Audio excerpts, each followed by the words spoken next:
नमस्कार एवरीवन। आज सुबह मैंने ग्रुप में एक क्वेश्चन पूछा था इमरजेंसी फंड के रिगार्डिंग। और धन्यवाद उन सभी का जिन्होंने आंसर करा और जिन्होंने अपनी कुछ क्वेरीज पूछी। तो इस तरह मुझे पता लगता है कि आपको क्या चाहिए और मैं उस हिसाब से वीडियो बना सकता हूँ। और disclaimer, I am not a SEBI certified registered investment advisor. ये वीडियो केवल एजुकेशनल पर्पस के लिए है। तो इमरजेंसीज कैसी हो सकती हैं? मोस्ट कॉमन मेडिकल इमरजेंसीज ही होती हैं। किसी का एक्सीडेंट हो गया, कोई हॉस्पिटलाइज हो गया। लेकिन और भी तरह की इमरजेंसीज हो सकती हैं, जैसे इमरजेंसी में हाउस रिपेयर के कराने की जरूरत पड़े। मेरे एक नोन टू है जिनका घर एक नहर के पास था और नहर की जो साइड वॉल थी वो खिसकने लगी। तो सडनली उनको 2 लाख रुपए की जरूरत पड़ी, जिससे उन्होंने अपना बेस थोड़ा सा और स्ट्रांग करा, नहीं तो उनका घर गिर सकता था।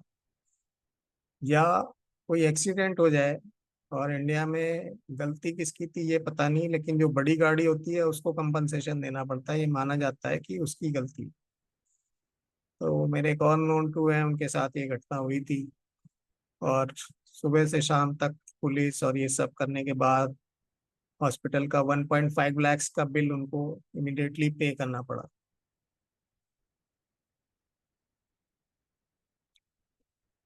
ये तो एक्यूट इमरजेंसी की बात हो गई, बट कुछ केसेस में आपको ज़्यादा लंबे समय के लिए पैसे की जरूरत पड़ती है। और यूजली वो लॉस ऑफ जॉब में ही होता है, या कोई ऐसी इलनेस हो गई जो 2-3 महीने 4 महीने जिसको ठीक होने में लगेगा, या ऐसा एक्सीडेंट हो गया। तो कितना अमाउंट जो है, कितने पैसे आपको इमरजेंसी फंड के लिए रखना चाहिए? कोविड से पहले सारे फाइनेंशियल प्लानर 3 मंथ्स की एडवाइस देते थे, एंड 3 मंथ्स का एक्सपेंस था, सैलरी नहीं है। कितना आपका खर्चा होता है इंक्लूडिंग द ईएमआई अगर कोई है तो।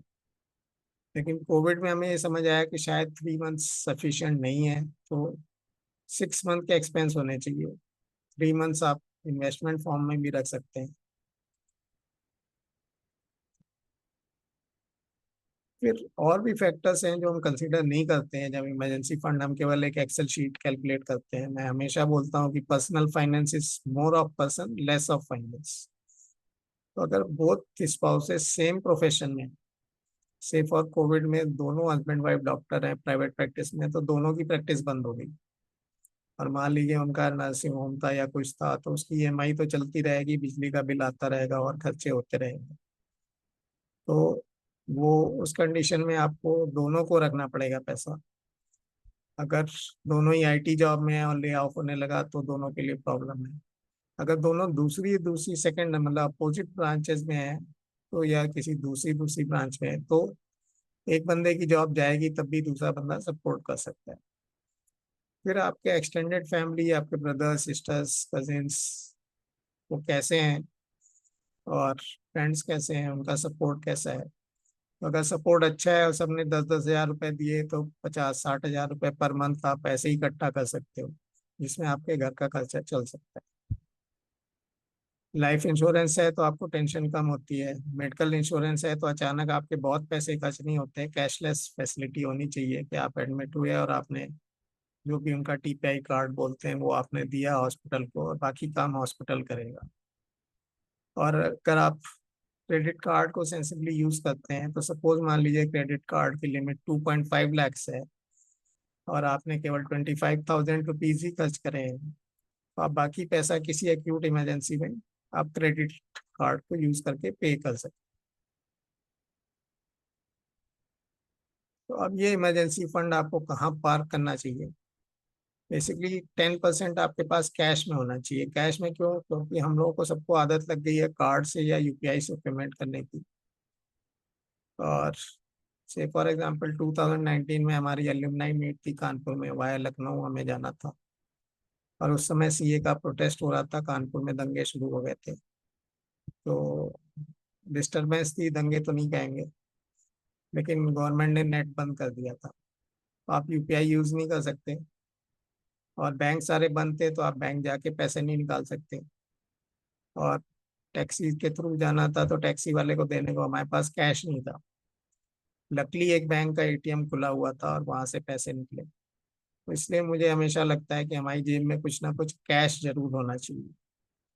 फिर सेविंग बैंक अकाउंट में अनदर 10% रखिए। 80% जो है वो बैंक एफडी रखिए, लेकिन उसको ऑनलाइन एफडी रखिए जिसको आप खुद ब्रेक कर सकें, आपको बैंक जाने की जरूरत ना पड़े। कोई घर में इमरजेंसी आ गई तो आप बैंक जाएंगे या जो इमरजेंसी है उसको अटेंड करेंगे। और अगर क्रेडिट कार्ड आपको यूज करना आता है तो वो यूज कर सकते हैं। और आप चाहें तो कुछ पैसा बैंक एफडी में, कुछ पैसा लिक्विड म्यूचुअल फंड में रख सकते हैं, लेकिन म्यूचुअल फंड में पैसा आपको नेक्स्ट डे मिलेगा। सो होप ये वीडियो आपको यूजफुल लगा हो। और अगर आप में से कोई मुझे कांटेक्ट करना चाहता है तो 7017772763 पर व्हाट्सएप कर सकता है।